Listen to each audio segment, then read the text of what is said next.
করা। এই যে আসতেছে ফেব্রুয়ারি, কত ফেব্রুয়ারি জানো? এটা কি বিশ্ব ভালোবাসা দিবস? হ্যাঁ, কি দিবস?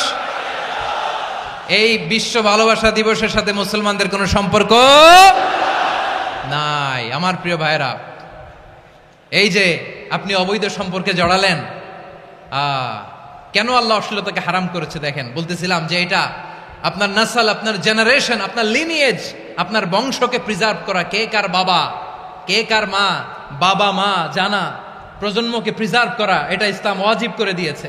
এই যে অবৈধ সম্পর্কের কারণে, বিশ্ব বেহায়া দিবসের কারণে, এগুলোর আউটকাম, আউটপুট হিসেবে মাঝে মাঝে এই ঢাকা মেডিকেলের ডাস্টবিনে নবজাতকের বাচ্চার কান্নার আওয়াজ শুনতে পাওয়া যায়। চট্টগ্রাম মেডিকেলের ডাস্টবিনে নবজাতকের কান্না শুনতে পাওয়া যায়। বীর চট্টলার মুসলমানেরা বুঝতে পারলে আওয়াজ করে বলেন, এই যে চট্টগ্রাম মেডিকেলে যে নবজাতকটা পাওয়া গেল, ওর বাবাকে আমাকে বলেন, ওর বাবাকে, ওর মাকে, ও কোন ফ্যামিলির সন্তান কেউ জানে? আপনি হিউম্যান ডিগনিটিকে অপমান করেছেন না? আপনি তার ভবিষ্যৎকে অন্ধকার করেছেন না? আপনি তার লিনিয়েজকে প্রশ্নবিদ্ধ করে দিয়েছেন না? এই জন্য আল্লাহ তাআলা অশ্লীলতাকে আমাদের জন্য হারাম করে দিয়েছেন। পড়েন সুবহানাল্লাহ।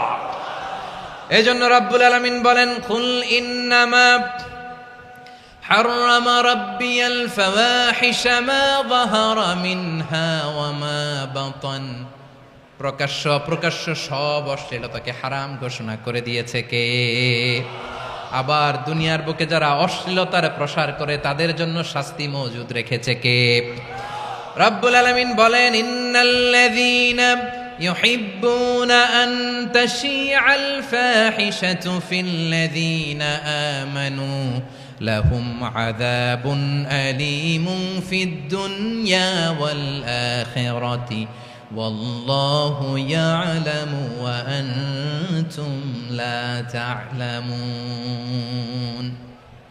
নিশ্চয়ই যারা বিশ্বাসীদের মাঝে অশ্লীলতার প্রচার প্রসার করতে চায় তাদের জন্য আমি মর্মন্তুদ শাস্তি প্রস্তুত করে রেখেছি। দুনিয়াতেও রেখেছি, আখিরাতেও রেখেছি। ঘোষণাটা কার? যারা এই নাটকের নামে, সিনেমার নামে, রূপালী জগতের নামে, মুভির নামে, ওটিটি প্ল্যাটফর্মের নামে আমার সমাজে অশ্লীলতা ছড়াতে চায় তাদের জন্য কঠিন মর্মন্তুদ শাস্তি মজুদ রেখে দিয়েছে কে? ও আমার বোনেরা, এখনো আপনি জাগবেন না? এখনো আপনার চিন্তার দুয়ারে এখনো নাড়া পড়ে নাই? ওরা আপনাকে উলঙ্গ বানাতে চায়, ওরা আপনাকে আইটেম গার্ল বানাতে চায়। এজন্য ইসলাম অশ্লীলতাকে হারাম করেছে। হারাম। ইসলাম বলেছে যোজন যোজন দূরে থাকো, ওরা বলে না কাছে আসো, কাছে আসার গল্প, ক্লোজ আপ ওয়ান, কাছে আসার গল্প আছে না? নাই? চট্টগ্রামে তো এগুলো নাই মাশাআল্লাহ। হ্যাঁ, এখানেও আছে ক্লোজ আপ ওয়ান, কাছে আসার গল্প। আল্লাহ বলেন, ওয়ালা তাকরাবুজ জিনা, কাছেও এসো না, জিনা থেকে যোজন যোজন কিলো দূরে থাকো, ওরা বলে কাছে আসার গল্প। আমার বীর চট্টলার ভাইয়েরা, কাছে আসতে হলে আমরা কোরআনের কাছে আসব, কাছে আসতে হলে নবীর কাছে আসব, কাছে আসার গল্প হবে আমার রবের কাছে আসার গল্প। চিল্লায় বলো ঠিক কিনা?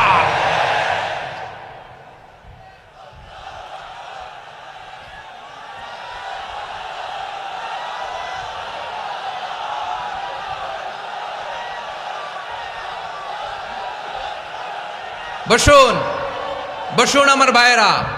তাহলে অশ্লীলতার সাথে আমাদের কোনো সম্পর্ক? সবাই বলতে পারেননি? আওয়াজ করে বলুন, অশ্লীলতার সাথে আমাদের কোনো সম্পর্ক? আমরা এই সমস্ত ক্লোজ আপ ওয়ান, কাছে আসার গল্পের প্রোগ্রামে যাব? আমরা কোন ধরনের অশ্লীল কন্টেন্ট সোশ্যাল মিডিয়ায়, টিভিতে দেখব? কি যুগ যে আমরা কাটাচ্ছি আপনি কল্পনা করতে পারবেন না। পর্ন ইন্ডাস্ট্রি, নারী পুরুষের বস্ত্রহীন যুগল দৃশ্য, এটাকে দিয়ে ওরা কোটি ডলারের ইন্ডাস্ট্রি বানিয়েছে। পুরো মানব ইতিহাসে এরকম জঘন্য সময় মানব ইতিহাস পার করে নাই। পর্ন এটা ইন্ডাস্ট্রি হয়ে গেছে। আমাদের এই যুবকগুলো, জেনজিগুলো, ওদের চরিত্র বাঁচাবে কি করে? কেমন করে হেফাজত করবে ওদের এই মূল্যবান চরিত্র? আমার প্রিয় ভাইয়েরা, এই অশ্লীলতার দ্য লেটেস্ট ভার্সন হচ্ছে LGBTQ। শরীফ থেকে শরীফা। শুনছেন আপনারা? দেখতে পুরুষ, আসলেই পুরুষ, সুস্থ একজন পুরুষ, 4 সন্তানের বাবা, বলে আমি মনে মনে নারী। দেখতে নারী, সুস্থ নারী, আসলেই সে দিব্যি একজন নারী, বলে আমি মনে মনে পুরুষ। সবচেয়ে ভয়ঙ্কর অশ্লীলতার সবচাইতে লেটেস্ট ভার্সন হচ্ছে এই ট্রান্সজেন্ডারিজম। সুস্থ পুরুষ তার বায়োলজিক্যাল গ্রোথকে হরমোন দিয়ে স্টপ করে দিয়ে সে সার্জারি করে নারী হতে চায়, সুস্থ নারী পুরুষ হতে চায়। পুরুষের প্রতি সেক্সুয়ালি আকর্ষণ বোধ করে, এটা লূত আলাইহিস সালামের কওমের মধ্যে ছিল। এটাকেও আল্লাহ কোরআনে ফাহিশা বলেছেন। ওয়ালুতান ইয ক্বালা লিকওমিহি আতাতুনাল ফাহিশাতা মা সাবাকাকুম বিহা মিন আহাদিম মিনাল আলামিন। লূত আলাইহিস সালাম বললেন, তোমরা কি এমন এক অশ্লীল কার্যক্রমে ডুব দিলে নাকি যেটা গোটা বিশ্বের কেউ কখনো করে নাই, তোমরাই প্রথম করেছো। পড়েন নাউযুবিল্লাহ। এই পশ্চিমের এই রোগ আমার দেশে যেন আসতে না পারে, আমাদের সজাগ থাকতে হবে। প্রিয় ভাইরা, চিল্লায় বলেন ঠিক কিনা? পশ্চিমের অবস্থা ভয়ঙ্কর। পাশ্চাত্যে আমি যুক্তরাষ্ট্রে ছিলাম অনেকদিন, কয়েক মাস, বিভিন্ন স্টেটে ঘুরেছি। গার্ডিয়ানরা উদ্বিগ্ন, ছেলে মেয়েদেরকে, ছোট্ট ছেলে মেয়ে, ওদেরকে জিজ্ঞেস করে, তুমি how do you feel right now inside yourself? তুমি ভিতরে ভিতরে কেমন ফিল করো? তোমার কি ছেলে ছেলে লাগে না মেয়ে মেয়ে লাগে? আচ্ছা বলেন, এই ছোট্ট বাচ্চাটা ওকে এগুলো জেন্ডার অ্যাসাইনমেন্ট বলতে এগুলো কিছু বুঝে? এইভাবে মিসগাইড করা হচ্ছে। কৌতূহল বশত ছোট্ট ছেলে যদি বলে আমার তো মেয়ে মেয়ে লাগে, তখন বলে যে না তুমি মেয়ে, ছেলে না। মা বাবা বাধা দিলে ওকে আলাদা গভর্নমেন্ট হাউসে নিয়ে যায়। ভয়ঙ্করতম অবস্থা। আমরা একটা সময়ে শুনতাম যে হুজুর আমার ছেলেটা খুব ভালো, হাফেজে কোরআন, আল্লাহওয়ালা। হুজুর আমার ছেলে দাড়ি রাখছে, আল্লাহওয়ালা। হুজুর আমার ছেলে 5 ওয়াক্ত সালাত জামাতের সাথে পড়ে, তার মানে আল্লাহওয়ালা।